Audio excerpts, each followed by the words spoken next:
नई जिंदगी की नई पाठशाला, नई जिंदगी की नई पाठशाला।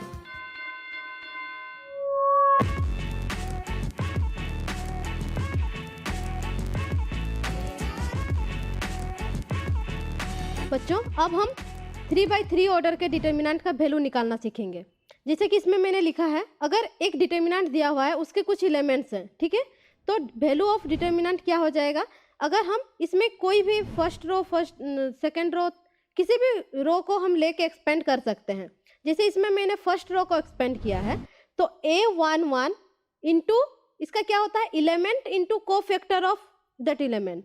तो इस एलिमेंट का कोफैक्टर क्या है, ये है, ठीक है, कोफैक्टर A22, इसको हम हटा देंगे, इसको हटा देंगे, A22 into A33 into A-A23 into A32। इस तरह से हम इसका भी A12 लिखे, इस रो के थ्रू एक्सपेंड कर रहे हैं, इसलिए इस एलिमेंट इंटू इसका कोफैक्टर, फिर माइनस हो जाता है, कोफैक्टर चूंकि निकाल रहे हैं तो मैंने बताया था ये वाला एलिमेंट का कोफैक्टर के पहले क्या होता है, एक माइनस लगता है, तो माइनस ऑफ A12 इंटू इसका कोफैक्टर प्लस ये वाला इसका कोफैक्टर प्लस में आएगा, इसलिए प्लस ऑफ A13 इंटू इसका कोफैक्टर लिख दिए, ठीक है। इसके थ्रू हम इसका वैल्यू ऑफ डिटर्मिनेंट निकालेंगे। जैसे कि यहाँ एक क्वेश्चन लिया है मैंने, इसमें क्या है 3/3 ऑर्डर का एक डिटर्मिनेंट दिया हुआ है, अब हमको इसका वैल्यू निकालना है। इसके लिए हम क्या करते हैं, चलिए हम पहले एक्सपेंड फर्स्ट रो के थ्रू ही एक्सपेंड करते हैं। तो इसमें A11 यानी कि A11 क्या है, -5 है, -5 इंटू इस रो को, इस कॉलम को और रो को, इसको फर्स्ट रो फर्स्ट कॉलम को हम हटा देंगे। हटा देने के बाद मेरा ये बचेगा A22 1 इंटू -1, ठीक है, -1, फिर माइनस लगा देते हैं, A32 इंटू A23 यानी 4 इंटू 2, ठीक है। अब चले जाते हैं नेक्स्ट A12, माइनस हो जाएगा, A12 का वैल्यू है 2। अब हम इस कॉलम को इस रो को हटा देंगे, बचेगा 3 इंटू -1, 3 इंटू -1 माइनस 4 इंटू 0,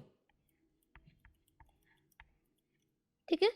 अब उसके बाद A13 प्लस लगा के, A13 के जगह में मेरा 1 है, 1 इंटू क्या हो जाएगा, 3 इंटू 2, यहाँ पे 3 देख पा रहे हैं, 3 इंटू 2, ये हो जाएगा 3 इंटू 2 माइनस 1 इंटू 0, ठीक है। अब इसको हम सॉल्व करते हैं, -5 ये हो जाएगा -1 -8 -2 -3 -4 इंटू 0 0 प्लस 1 6 -0 -5 इंटू यहाँ पे -1 इंटू -1 प्लस -8 ये हो जाएगा -9 -2 इंटू -3 प्लस 1 इंटू 6 ये हो जाएगा 45, ये प्लस में हो जाएगा 2 इंटू 3 6 प्लस 6, इसको हम टोटल को ऐड कर देंगे तो ये हो जाएगा मेरा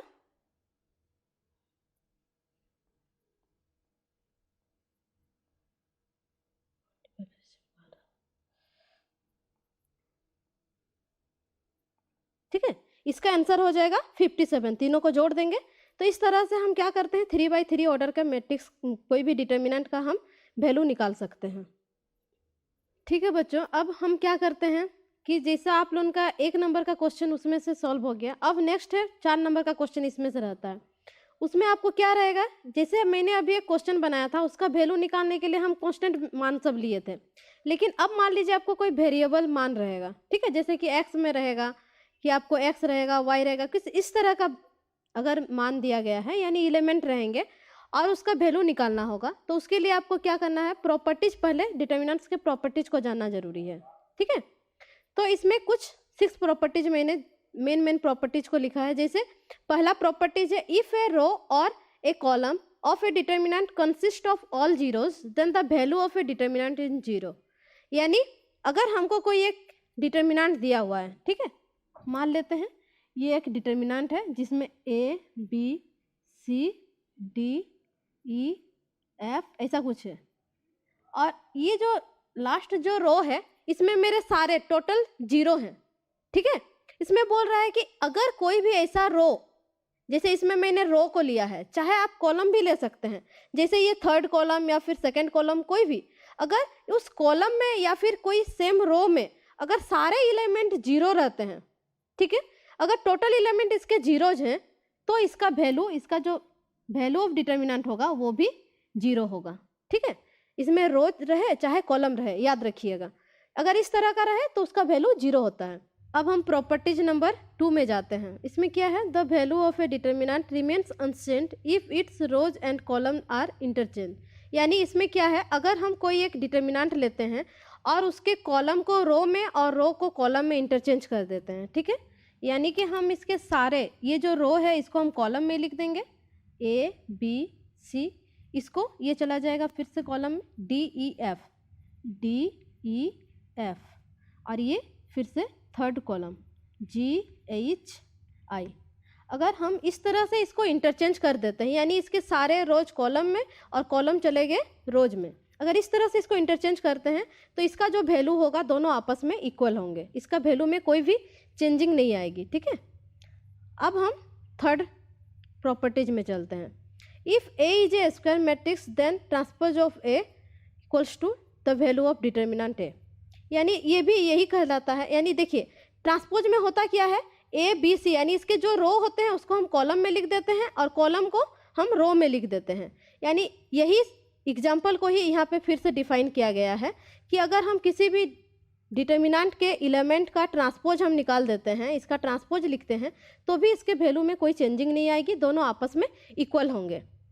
अब 4 नंबर के properties, if 2 rows and columns of a determinant are interchanged then the value of determinant retains absolute value but its sign is changed।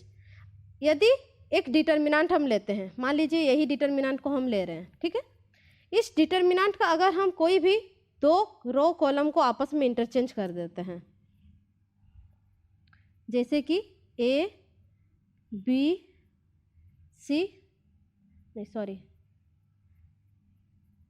A B सी को हम लिख दिए, लेकिन हम क्या किए, इन 2 रोज को आपस में इंटरचेंज कर दिया। हम थर्ड रो को सेकंड में, सेकंड रो को थर्ड में लिख देंगे जी H I D E F.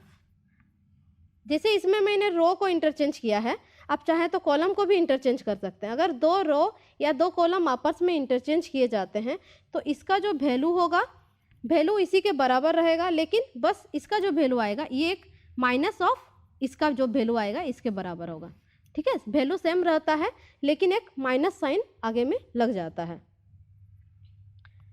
अब properties number 5, if any 2 rows और columns of a determinant are identical then its value is 0। अब इसमें होता है एक वर्ड है आइडेंटिकल। आइडेंटिकल का मतलब मैं एक एग्जांपल के सहारे समझा रही हूँ। जैसे एक क्या है, A B C D E F, ये दोनों क्या है, 2 रो को मैं ले ली हूँ। अब मान लीजिए नेक्स्ट रो हम किसमें एलिमेंट्री ऑपरेशन किए और मेरा जो थर्ड रो है वो भी ए बी सी ये आ गया, यानी इसमें क्या है, रो 1 और row 3, first row and third row दोनों इक्वल हैं, इसी को हम आइडेंटिकल कहते हैं। या तो ये दोनों एलिमेंट सेम होंगे, या तो इस दोनों रो के एलिमेंट सेम होंगे, या फिर कॉलम के भी हो सकते हैं। अगर इस तरह का दोनों इक्वल आता है तो ये आइडेंटिकल कहलाता है और इसका वैल्यू हो जाता है 0, ठीक है। अगर इस तरह आइडेंटिकल निकलते हैं तो उसका वैल्यू क्या हो जाएगा, 0 हो जाएगा। अब लास्ट प्रॉपर्टीज है, if for a square matrix A of order n then K A equals to K to the power n and value of A. जैसे कि मान लीजिए इसमें एक 3x3 ऑर्डर, ये ऑर्डर n मैट्रिक्स लिया गया है, हम थर्ड ऑर्डर का कोई मैट्रिक्स लेते हैं, ठीक है। अब उसका हम लिख देते हैं, ये ऑर्डर है 3x3 ऑर्डर का मैट्रिक्स है। अब हम k के जगह में मान लेते हैं 2, हमको 2 इंटू डिटर्मिनेंट वैल्यू ए निकालना है। तो ये क्या हो जाएगा, 2 to the power n, k का पावर n है तो 2 टू दी पावर क्या हो जाएगा n, यानी उसका ऑर्डर क्या है मेरा 3/3 है, तो 2 का cube into value of determinant A is equals to क्या होता है 2 का पावर 8a। इस तरह से छोटे छोटे क्वेश्चन बनते हैं, 3 ऑर्डर के हैं, 2 ऑर्डर के हैं, तो इसके अगर 2 इंटू डिटर्मिनेंट ऑफ ए इस तरह का वैल्यू रहेगा तो हम डायरेक्ट इसको निकाल सकते हैं। अब इसमें जो भी इसके डिटर्मिनेंट के जो भी क्वेश्चन आते हैं आपको इस तरह के रहेंगे, प्रूव दैट कोई डिटर्मिनेंट दिया रहेगा और इसका वैल्यू आपको प्रूव करना है। इसके लिए हम वैल्यू जब भी निकालते हैं कुछ प्रॉपर्टीज को जाने, उसके बाद उसका कुछ स्टेप्स होते हैं। जैसे इसके लिए हमको सबसे पहले कुछ एलिमेंट्री रो या कॉलम ट्रांसफॉर्मेशन, एक बार अगर आप किसी डिटर्मिनेंट में रो ट्रांसफॉर्म कर देते हैं तो उसमें कॉलम ट्रांसफॉर्म कर भी सकते हैं। मैट्रिक्स में वो चीज़ नहीं होता था, लेकिन डिटर्मिनेंट में हम दोनों अप्लाई कर सकते हैं। पहले एलिमेंट्री ट्रांसफॉर्मेशन करेंगे उसके बाद जो कॉमन आता है हम उसको कॉमन निकाल लेते हैं। उसके बाद क्या होता है, हम किसी दो अगर रो के थ्रू दिखा रहे हैं या कॉलम के थ्रू तो उसके दो एलिमेंट्स को 0 दिखाते हैं और जो बच जाता है उसको हम एक्सपेंड करके उसका वैल्यू निकालते हैं। जैसे कि इसमें एक डिटर्मिनेंट दिया हुआ है, ये उसके एलिमेंट्स हैं और हमको प्रूव करना है a plus B plus C का होल क्यूब। तो ये हम गिवन डिटर्मिनेंट को हम a मान लेते हैं, a इक्वल्स टू हम वही क्वेश्चन को लिख दिए। अब इसमें अप्लाई करते हैं, हमको पहले देखना है कि a प्लस बी प्लस सी निकालना है। तो मेरा तो किसी भी एलिमेंट में हम a प्लस बी प्लस सी नहीं निकाल सकते। उसके लिए हम इसमें देखेंगे कि अगर हम यहाँ 2b है यहाँ 2c है, अगर इन दोनों को इस 2b से इसको घटाया जाए तो सिर्फ क्या हो जाएगा प्लस b बचेगा, 2c से घटाया जाए तो ये प्लस c, यानी a प्लस में है b प्लस आ जाएगा c प्लस आ जाएगा। तो ये आपको पहले दिमाग लगाना होगा कि हम कौन सा एलिमेंट्री ऑपरेशन हम इसमें अप्लाई करें। जैसे इसमें हमको स्पष्ट दिख रहा है a प्लस बी प्लस सी लाने के लिए हम तीनों रो को जोड़ देंगे, इसलिए हम यहाँ पर लिखे हैं R1 tends to R1 plus R2 plus R3। अब R1 को टेंड कर रहे हैं यानी R1 को हम इंटरचेंज करेंगे, कैसे तीनों रो को हम जोड़ के। तो इस जगह पे वही लिख दिया है मैंने a minus B minus C plus 2b plus 2c। ठीक है, इस तरह इसमें भी हो गया, इसमें भी मैंने लिख दिया है। अब उसके बाद जो बाकी था इसमें हम कोई ट्रांसफॉर्म नहीं किए हैं, इसलिए हम उसको एज इट इज यहाँ उतार देंगे। उसके बाद इसको सॉल्व करने पर a plus B plus C ये तीनों में आ गया, बाकी को एज इट इज पूरा उतार दिए नीचे। अब हम देख रहे हैं इसमें रो 1 में मेरा a प्लस बी प्लस सी तीनों में सेम है, यानी हम इसको कॉमन ले सकते हैं। तो taking a plus B plus C common from R1। अब R1 से अगर हम a plus B plus C common ले लेंगे तो बचेगा क्या 1 1 1। अब इसके बाद क्या होता था कि हम किसी भी, जैसे इस कॉलम में तीनों, इस रो में तीनों 1 1 1 है, अब हम इसको क्या करते हैं कॉलम 2 से कॉलम 1 को घटाएंगे, यानी कॉलम 2 से कॉलम 1 को घटाएंगे और कॉलम 2 के जगह पर लिखेंगे, और कॉलम 3 से कॉलम 1 को घटाएंगे और कॉलम 3 के जगह में लिखेंगे। इस तरह का ट्रांसफॉर्म किए तो हमको क्या मिलता है, यहाँ पर इस जगह पर 0 हो जाएगा, 1 माइनस 1 0, इस पर भी 1 माइनस 1 0 C3। अब इससे इसको घटाएंगे तो minus a plus B plus C आएगा, इससे इसको घटाएंगे तो 0 आ जाएगा। इस तरह 2c से 2c को घटाएंगे 0 आ जाएगा, इससे 2c को घटाएंगे minus a plus B plus C आएगा। ठीक है, अब इसके बाद हम क्या करते हैं, हमारा यहाँ पर 2 0 और 1 1 मिल गया है, यानी हमको पता है कि यदि हम इसका वैल्यू निकालेंगे तो हमको एक्सपेंड करना होगा R1 के थ्रू। R1 के थ्रू जब एक्सपेंड करेंगे तो मेरा इसमें 1 आएगा, इस एलिमेंट का कोफैक्टर के साथ लिख देंगे और बाकी का वैल्यू 0 आ जाएगा, इसलिए एक्सपेंडिंग बाय R1। तो क्या हो जाएगा a प्लस बी प्लस सी, जो मेरा यहाँ था इसको मैंने यहाँ लिख दिया है। उसके बाद 1 1 इंटू इसका कोफैक्टर, दैट मीन्स ये मल्टीप्लाइड बाई ये माइनस ये इंटू ये, माइनस 0 इंटू 0 0 लिख दिया है। इन दोनों को माइनस माइनस प्लस हो जाएगा और 2 बार है इसलिए स्क्वायर लगेगा। तो अब इससे 0 को घटाएंगे 0 आएगा, यानी a plus B plus C का whole square into a plus B plus C, ये क्या हो जाएगा, दोनों को मल्टीप्लाई करेंगे a plus B plus C का होल क्यूब। यानी हमको क्या प्रूफ करना था, ये इक्वल्स टू ये। तो इस तरह से हम एलिमेंट्री ट्रांसफॉर्म किए, उसके बाद कॉमन लिए, उसके बाद एक्सपेंड किए, तो मेरा इसका प्रूफ आ गया। इस तरह से बाकी के सारे क्वेश्चन इसी फॉर्मूले पर इसी तरह स्टेप बाय स्टेप हम इसको सॉल्व कर सकते हैं। अब हम इसके आगे पढ़ते हैं area of A triangle in determinant form. अब डिटर्मिनेंट्स का वैल्यू निकालने सीख गए हैं। अब नेक्स्ट उसका पार्ट है कि अगर कोई डिटर्मिनेंट दिया गया है, ठीक है, उसका हम उस ट्रायंगल का एरिया हम किस तरह से निकालेंगे। उसके लिए area of a triangle whose vertices are A x1 y1 b x2 y2 c x3 y3 is given by, अगर हमको 3 पॉइंट्स दिए गए हैं ए बी सी एंड उसके क्या दिए हैं, ये सब उसके वर्टिसेस दिए गए हैं x1 y1 x2 y2 x3 y3, तो इस डिटर्मिनेंट का, इस ट्रायंगल का जो एरिया होगा इसका 1/2 bracket of x1 into y2 minus y3 plus x2 into y3 minus y1 plus x3 into y1 minus y2, जो कि इसमें सारा वैल्यूज दिया गया है। इस वैल्यूज को इसमें रख के हम इसका एरिया ऑफ ट्रायंगल निकाल सकते हैं। इसमें एक नोट आता है, जैसे कि अगर ए बी सी तीनों कोलिनियर है, ठीक है, यानी एक ही रेखा में है, तो इस ट्रायंगल का जो एरिया निकलेगा वो 0 होगा, क्योंकि अगर कोई भी 3 पॉइंट्स अगर एक साथ एक लाइन पर है तो क्या इसके द्वारा कोई भी ट्रायंगल बनता है, नहीं बनता है। अगर एरिया 0 है तभी वो एक लाइन होगा, अगर एरिया 0 है तो वो लाइन होगा, अगर वो लाइन है कोलिनियर है तो उनका एरिया क्या होगा, 0 होगा, ठीक है। अब इसके थ्रू एक क्वेश्चन बनाते हैं, जैसे find the area of triangle whose vertices are a 3 8 b -4 2 and c, यहाँ पर c होगा, एंड c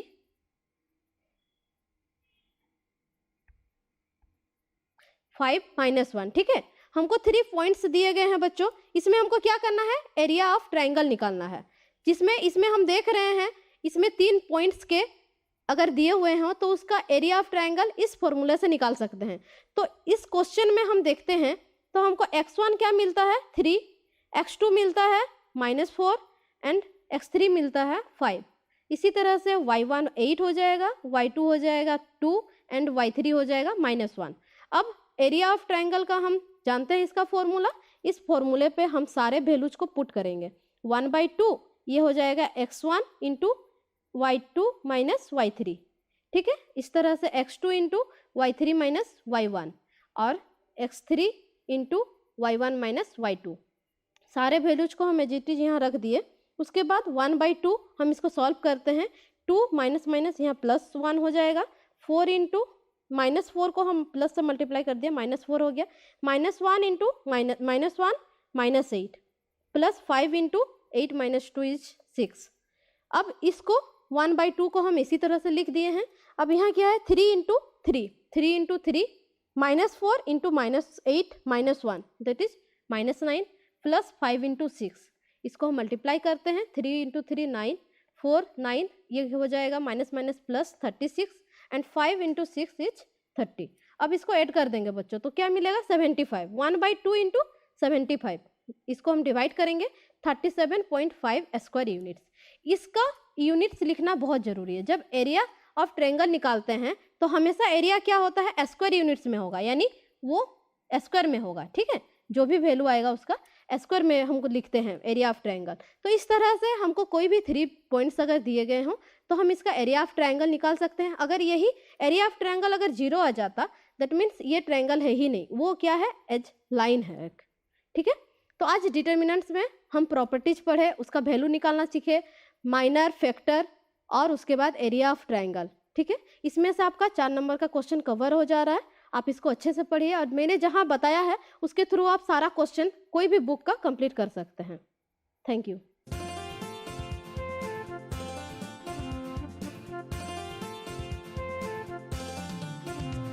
नई जिंदगी की नई पाठशाला, नई जिंदगी की नई पाठशाला।